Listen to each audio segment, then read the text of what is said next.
Gültəkin Hacıbəyli ilə Ramiz Mehdiyev arasında əlaqələrə dair yeni şok detallar üzə çıxıb. Adı Ramiz Mehdiyevin Dövlət Şurasının tərkibində yer alan Milli Şuranın üzvü eks-deputat Gültəkin Hacıbəylinin Türkiyədən Azərbaycana ekstradisiyası sıradan hüquqi prosedur deyil. Bu hadisə illərdir ki, pərdə arxasında müzakirə olunan, lakin açıq şəkildə ifadə olunmayan bir mexanizmi. Prezident administrasiyasının sabiq rəhbəri Ramiz Mehdiyevin qurduğu köhnə idarə etmə sisteminin siyasi manipulyasiya alətlərini yenidən gündəmə gətirib.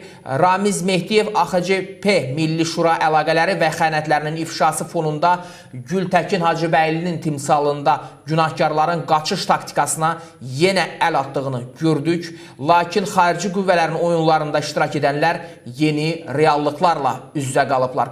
Ölkədən qaçmaq çıxış yolu deyil, coğrafi məsafədə məsuliyyətdən sığortalanmaq da variantı da işə yaramır.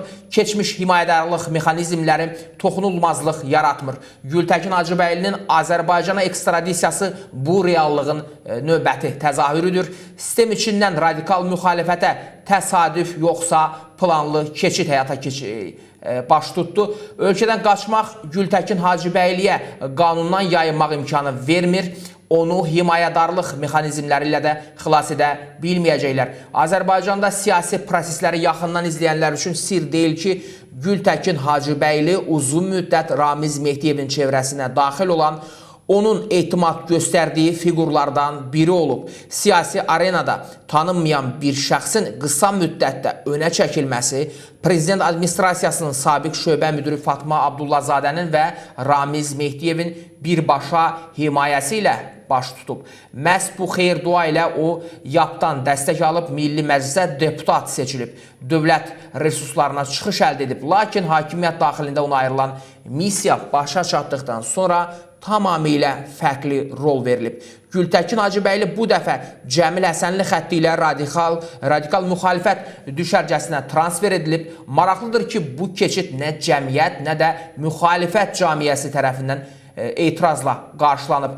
Əksinə, sanki əvvəlcədən razılaşdırılmış senari işə düşüb. Hər şeyin bir qarşılığı var. Gültəkin Hacıbəyli böyük siyasi xadim adlandırdığı Ramiz Mehdiyevin direktivlərini icra etmək qarşılığında külli miqdarda qazanc əldə edib. Artıq təsdiqlənmiş və istintaq materiallarında yer alan məlumatlara görə Hacıbəyli geniş imtiyazlardan yararlanıb. Mütəmadi şəkildə maliyyə ilə təmin edilib. Bakı şəhərində mənzillər və torpaq sahələri əldə etməyi bacarıb. Goranboy rayonunda torpaq sahələri, daş karxanası və digər biznes imkanlarının sahibinə çevrilib. O faktik olaraq gözə görünməz bir himayə mexanizmi ilə əhatə olunub. Ramiz Mehdiyevin qurduğu sistemli patronaj bütün qapıları onun üzünə açıb, hətta Goranboy rayonunun icra başları onunla hesablaşmağa belə məcbur olublar. Məlumatlara görə bu rayonda icra başlarının dəyişdirilməsi, yeni kadrların təyin edilməsi prosesində Gültəkin Hacıbəylinin də rolu olub. İndi Gültəkin Hacıbəyli üçün cavab vermək zamanıdır.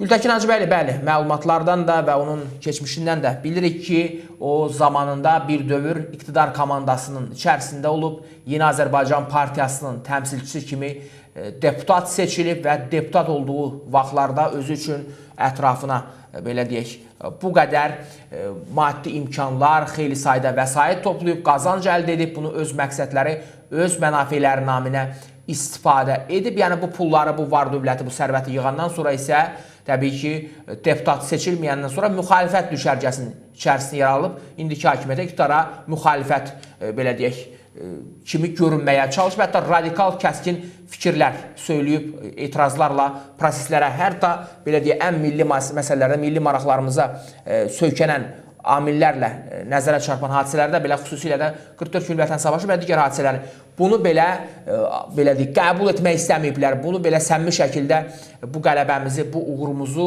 belə deyək, Azərbaycan hakimiyyətinin qazanmış olduğu qələbə kimi görməyiblər. Əslində bu həm xalqın, həm hakimiyyətin, həm ordunun hamılıqda qələbəsidir. Yəni necə ola bilər ki, yəni sən müxalifətdə olasan, amma bu kimi hadisələri qəbul etməyəsən, görməyəsən, görməzdən gələsən, yəni müxalifət partiyalarının hamısına aid deyil. Yəni digər müxalifət liderləri Azərbaycan prezidentinin, Azərbaycan xalqının, ordusunun qazanmış olduğu birlikdə bərabər şəkildə ortaya qoyduğu mövqeyi dəstəkləyiblər, amma bəzi müxalifət düşərgəsində yer alan radikal baxışlara söykənən şəxslər, xüsusilə Gültəkin Hacıbəyli və digərləri bu məsələlərdə özlərini kənara çəkiblər və uğurları görməzdən gəliblər, kiçiltməyə çalışıblar və daha çox zamanında sərvət yığıblar, indi də müxalifətdə hansısa bir mövqe tutmağa çalışırlar. Yəni bunun özü, bu faktların, bu detalların, bu ortaya çıxan nüansların hər biri göstərir ki, bunlar səmimi deyillər. Yəni bu yanaşma, bu rəftar heç bir halda milli maraqlara, milli düşüncələrə söykənmir. Yəni insan fərq etməz, istər iqtidarda olsun, istər müxalifətdə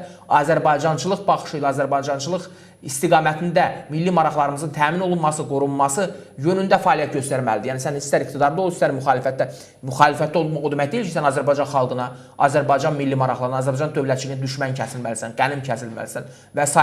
Bütün bu proseslərdə ancaq hər şey qara görməlisən, ancaq qara güruh kimi nəyinsə axtarışında olmalısan. Təbii ki, hər şey mükəmməl ola bilməz, hər şey ideal deyil. Dünyanın heç bir yerində belə hadisələr cərəyan etmir. Yəni istənilən halda yaxşı da var, pis də var, çətinliklər də var, problemlər də var. Hamısını görüb birlikdə həll etməliyik. Bugün Azərbaycan iqtidar komandası içərisində də ciddi fiqurlar, nazirlər, icra başçıları və digər şəxslər də prezident aparatının rəhbəri olmuş şəxsə qədər bunlar haqqında istintaq prosesləri gedir. Həbslər var, saxlanılmalar var. Daha nə olsun? Yəni bu problemlər, bu çətinliklər məhz belə həll olunmalıdır. Bunun üzərinə getmək lazımdır. Rusiyanın şəbəkəsi və digər Azərbaycanda fərqli qüvvələrə xidmət edənlər hamısı aşkarlanıb layiqli şəkildə cəzalandırılmalıdır. İstər İrana bağlı olsun, istər Fransa, istər Rusiya, har olur olsun. Azərbaycan dövlətinə, dövlətçiliyimizə və müstəqilliyimizə bu xəyanətdir. Bu xəyanətin cəzası da bəllidir. İstər iqtidar komandasında olsun, istər müxalifət düşərgəsində hər kəs cəzasını alacaq. Amma bu kimi adamlar da nədənsə hadisələrdən özlərini, yaxalarını kənara dartmaqla, çəkməklə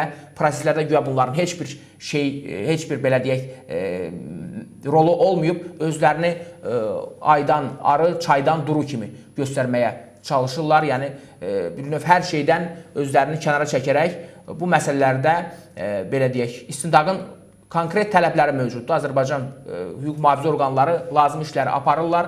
İstintaqın yekununda da bu şəxslər də cəlb olunub öz cavablarını verməlidirlər. Kimlərlə əlaqələr olub, nə fəaliyyətlər göstəriblər, dövlətə xəyanət ittihamı var və buna görə də hər kəs öz, belə deyək, yaxasını bu şəkildə kənara çəkə bilməz. Mütləq ki, cavab veriləcək və addımlar atılacaq. Hər halda proseslərin yekununda da biz tam olaraq kimlərin saxlandığını, necə cəzalar aldığını hamısını aydın şəkildə açıq-açığına görəcəyik.